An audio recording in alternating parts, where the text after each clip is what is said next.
4 number sehri, ওই যে শেষ রাত্রে যে খায় সাহারি। 5 নাম্বার এতেকাফ। 6 নাম্বার শবে কদর। এই কয়টা হলো? 6টা। এই 6টা বিষয় নতুন অ্যাড হয় রমজান মাস। রোজা, তারাবি, ইফতার, সাহারি, এতেকাফ, শবে কদর। 6টা হয়েছে। রোজা বলেন, তারাবি, ইফতার, সাহারি, এতেকাফ, শবে কদর। এই কয়টা হলো? 6টা। 1 নাম্বার হলো রোজা। রমজানকে উপলক্ষ করে মহান আল্লাহ পাক রব্বুল আলামিন আমাদের জন্য 1 মাস রোজা ফরজ করেছেন। ফামান শাহিদা মিনকুমুশ শাহরা ফালিয়াসুমহু।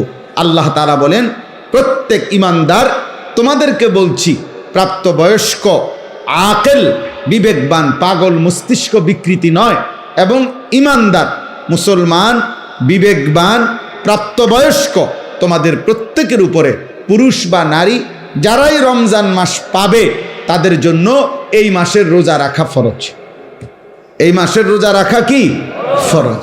কেউ যদি প্রচণ্ড অসুস্থ হয়, কেউ যদি লম্বা পথের মুসাফির হয়, কেউ যদি অতিশয় বৃদ্ধ হয়, ইত্যাদি বিভিন্ন পরিস্থিতিতে আলাদা আলাদা হুকুম, মাসিক ঋতুস্রাব হয়, বাচ্চা জন্মগ্রহণ করে, এরপরে পেটে বাচ্চা আছে, গর্ভবতী নারী, অথবা বাচ্চাকে দুধ পান করা, ইত্যাদি ইত্যাদি আলাদা আলাদা যেদি যা আছে সেটা ওলামায়ে কেরাম থেকে জেনে নেওয়া দায়িত্ব, যে আমার এই সমস্ত প্রতিকূল ভিন্ন কোনো পরিস্থিতিতে রোজার হুকুম কি, তো সেটা উনি জেনে নেবেন। ওগুলোর জন্য আলাদা আলাদা কোরআন এবং সুন্নাহর মধ্যে ওলামায়ে কেরামের নিকটে বিস্তারিত মাসআলা বর্ণনা আছে।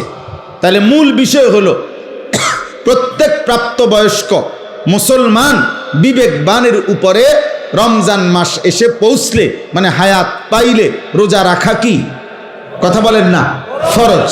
ফরজ এটা। আল্লাহ নবী সাল্লাল্লাহু আলাইহি ওয়াসাল্লাম বলেছেন, এই রোজা যে ব্যক্তি রমজান মাসে পুরা 1 মাস আল্লাহ তাআলার এই রোজার বিধান, আল্লাহর প্রতি ঈমান রেখে আল্লাহর নিকট নেকি অর্জনের আশায় রোজা রাখবে, নবী সাল্লাল্লাহু আলাইহি সাল্লাম ওয়াদা দিয়েছেন, আল্লাহ তাআলা তার পেছনের জিন্দেগীর সব গুনাহ মাফ করে দিবেন। মান সামা রমাদানা ঈমানান ওয়া ইহতিসাবা গুফিরা লাহু মা তাকদ্দামা মিন যামবি। যে ব্যক্তি ঈমান রেখে সওয়াবের আশা করে রমজান মাসে রোজা রাখলো, তার পিছনের গুনাহ মাফ হয়ে গেল। আল্লাহ নবী সাল্লাল্লাহু আলাইহি ওয়াসাল্লাম বলেছেন, আল্লাহ তাআলা নবীজিকে শুনাইছেন যে বন্ধু, বান্দার সব আমল সে নিজের নেকি অর্জনের জন্য করে, কিন্তু রোজা শুধুই আমি আল্লাহর মহব্বতে রাখে, আমি নিজে ওয়াদা দিলাম প্রত্যেক রোজার বিনিময় আমি আল্লাহ নিজে তাকে দেব। তাহলে অনেক ফজিলত। সবচেয়ে বড় লাভ হলো, আল্লাহ তাআলা বলেন, 1 মাসের রোজার বরকতে লাআল্লাকুম তাত্তাকুন, আমি আল্লাহ আমার প্রতিটা ইমানদার বান্দাকে মুত্তাকি বানিয়ে দেব, গুনাহমুক্ত এক জীবন তার জীবনে আমি গড়ে দেব, বিনিময়ে সে জান্নাতি হয়ে যাবে। তাহলে সংক্ষেপে বললাম, 1 নাম্বার হলো রোজা। এজন্য দোস্ত নওজোয়ান, ঠাট্টা করে, মস্কারি করে, খামখেয়ালি করে, বয়স্ক বাবা, মাঝ বয়সী ভাই রিক্সা চালায়, অটো চালায়, দোকানদারি করে, মাটি কাটে, অথবা গার্মেন্টস মিল ফ্যাক্টরিতে কাজ করে, অথবা বন্ধু বান্ধবদের আড্ডায় পড়ে, এমন অনেক আছে শুধু খামখেয়ালি করে। উনি আগের থেকে বুঝছে আমি পারতাম না, এই সমস্ত কথা বলে রোজা রমজান সে পালন করে না। সে এই গোপনে চুরি করে, চালাকি করে, কৌশল করে খাইয়া ফেলে।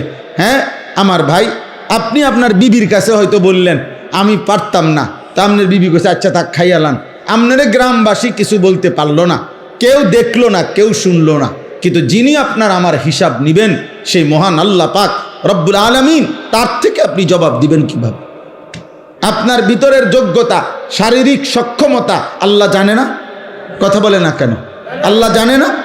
তো আল্লাহ তাআলা কোরআনুল কারীমের মধ্যে বলছে, রমজানের রোজার বিধান দিতে গিয়ে ইউরিদুল্লাহু বিকুম